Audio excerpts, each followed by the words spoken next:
Dollywood is an absolutely amazing theme park in Pigeon Forge, Tennessee. In today's video, we're going to put this park on the hot seat and look at the biggest problem with every roller coaster in this park. I have lots of Dollywood content already on the channel. I got to visit this park for 3 days back in 2023, so I'm very excited to bring another Dollywood video to the channel. Before we get started, please like this video, please leave a comment down below. Let me know what your biggest problems are with every roller coaster at Dollywood. What's your biggest problem with your favorite coaster in the park? What's your biggest problem with your least favorite coaster in the park? I would love to know. And of course, please subscribe to this YouTube channel. YouTube says we have over 30,000 returning viewers every single month, but we're nowhere near 30,000 subscribers. So if you've watched more than one video, I would greatly appreciate the support. Also, one more thing, please go over to my Instagram account and give it a follow. I will be using that account for updates and like smaller scale videos, maybe like food reviews and stuff like that. So please go follow that account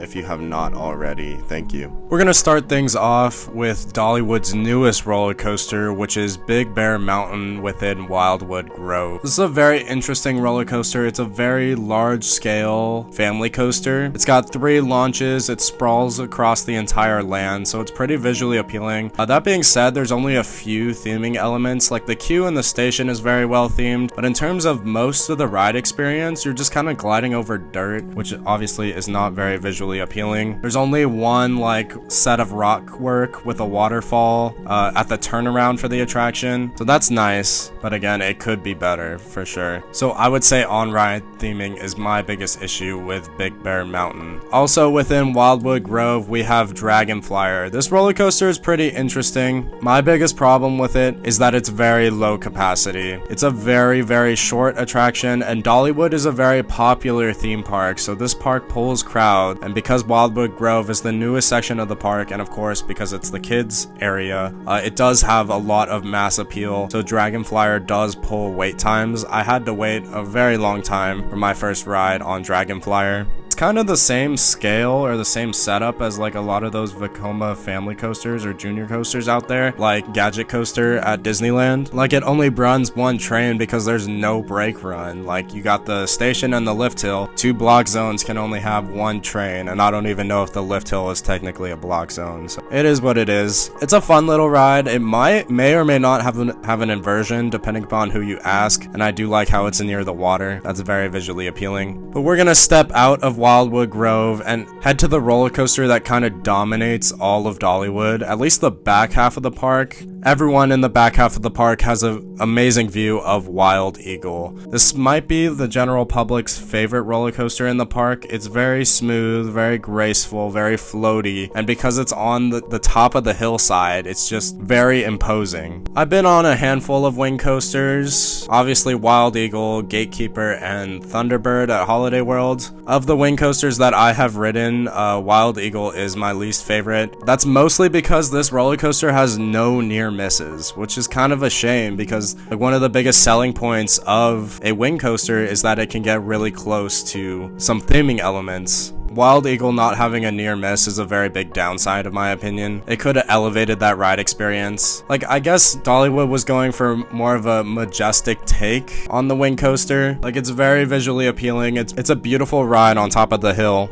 But I feel like there could have been at least one near miss, especially towards the second half of the attraction when you get closer to ground level. But other than that, it's pretty fine. In terms of forces, it's just a generic B&M looper.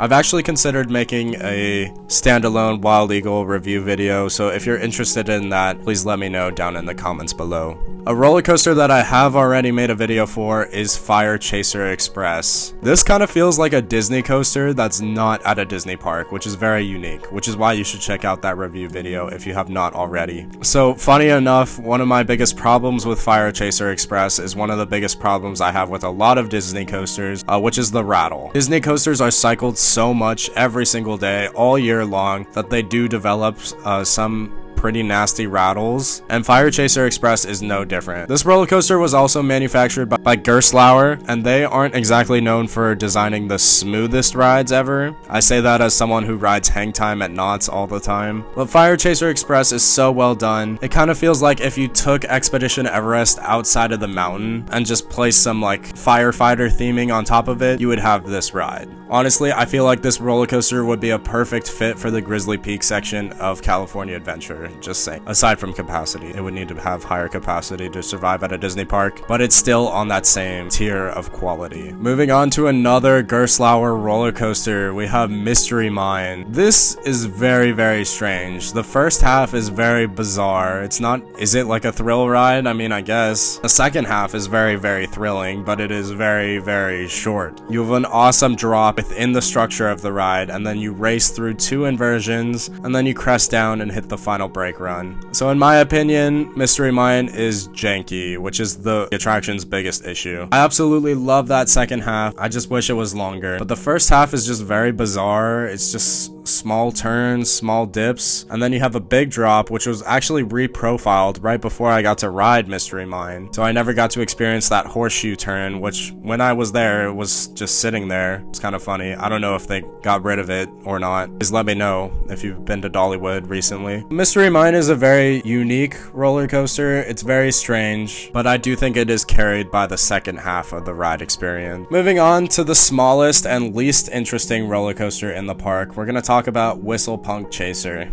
This is a kiddie coaster that you can find at many other parks. It's kind of hard to say the biggest issue with it. It's very small scale. You have a beautiful view of Thunderhead right above it. I will say that I think the colors can be a little better. Like the orange train on the orange track is just a little too much orange for such a small coaster. And I say that as someone who loves orange. It's actually one of my favorite colors, but that's a total nitpick. It is what it is. Right next door to the kiddie coaster is one of my favorite wooden roller coasters I've ever ridden. I am a big Thunderhead fanboy. It is so good. I love this roller coaster. I already have a full review video on the channel, so you should check that out if you have not already. It's such a good roller coaster. It's so complete. It's one of GCI's best in my opinion. I rode it 9 times over my 3 days at Dollywood. There's just fantastic airtime, fantastic pacing. It's relatively smooth, aside from the first valley. When I went, it kind of felt like riding in a shopping cart through that first valley, which honestly, it could be way worse than it is, but I kind of have to nitpick to find the biggest problem with Thunderhead because it is such an incredible roller coaster. It is so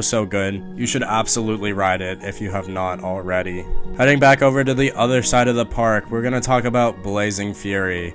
I'm not the biggest fan of Blazing Fury. I am absolutely spoiled because I am a Southern California theme park fan, so my standard for themed entertainment is kind of unrealistically high for a park like Dollywood. But even then, if you look at Dollywood's sister park with Silver Dollar City, they took the time to like rebuild Fire in the Hole to make it way better than it is. I have not been on the new version of Fire in the Hole, but I'm sure it's way better than the old version of Fire in the Hole that I got to ride. So it's kind of a shame that Blazing Fury is still in its outdated state. Like this ride opened like over 10 years after Calico Mine Ride at Knott's Berry Farm, and I think Calico Mine Ride is much higher quality. There's just much more interesting sets to look at than the set pieces within Blazing Fury. So I don't feel too bad criticizing Blazing Fury. I would say the biggest issue with this ride is its low quality theme. I think it could be much better. I know I might be triggering some of you by saying it, but it's how I feel. I think this park can get Blazing Fury up to the same tier of quality as Calico Mine Ride at Knott's and the new Fire in the Hole at Silver Dollar City. I don't think that's too unrealistic to ask. Right across from Blazing Fury is Tennessee Tornado. This is a very intense roller coaster. It's almost too much. Like, it's an insane positive G-force machine. It's very unique for an aero looper as well because it was one of the last aero loopers to be constructed before the company went bankrupt. So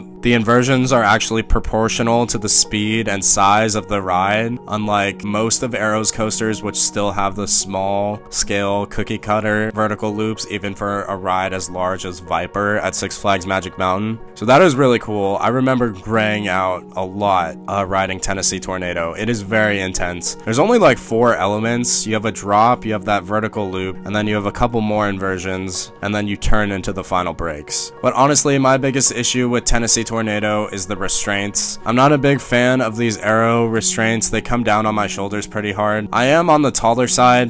I'm 6 feet tall, so those restraints kind of lock down hard on my shoulders. But the good thing about being tall is that my head clears the restraint. For a lot of these Arrow loopers, if you're on the shorter side, you can get a lot of head banging because they're definitely not the smoothest coasters in the world. But I would make the argument that having a restraint come down tight against your shoulders isn't the most comfortable thing in the world at all.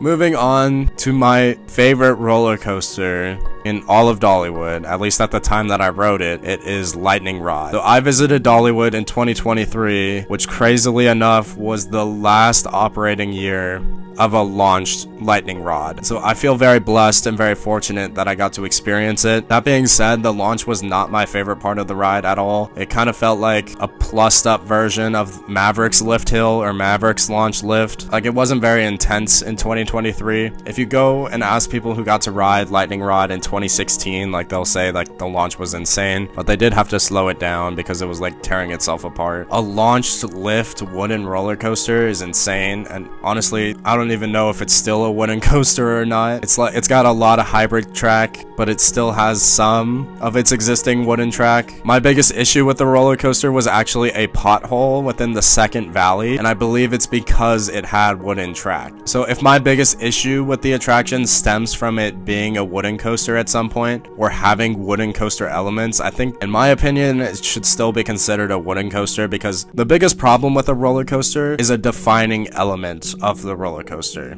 you know? And because a defining moment within the ride experience is directly caused by the wooden track that the roller coaster opened with, I think it can still be defined as a wooden roller coaster. But that's just my opinion. Lightning Rod is a very, very interesting attraction. The layout is ridiculous. It's insane. Just like Thunderhead and Firechaser Express, I already have a review video up for this roller coaster, so you should go check that out if you have not already. This layout is insane. I love the wave turn. I love the quad down. There's just so much to unpack with this ride. It's an incredible roller coaster experience. So that is my biggest problem with all the roller coasters at Dollywood. Do you agree with me? Do you disagree with me? Please let me know down in the comments below. Please like this video, and of course, please subscribe to this YouTube channel. And once again, please head over to Instagram and follow the Theme Park Nerd account. I will be posting regularly from now on. Thank you so much, and I will catch you later.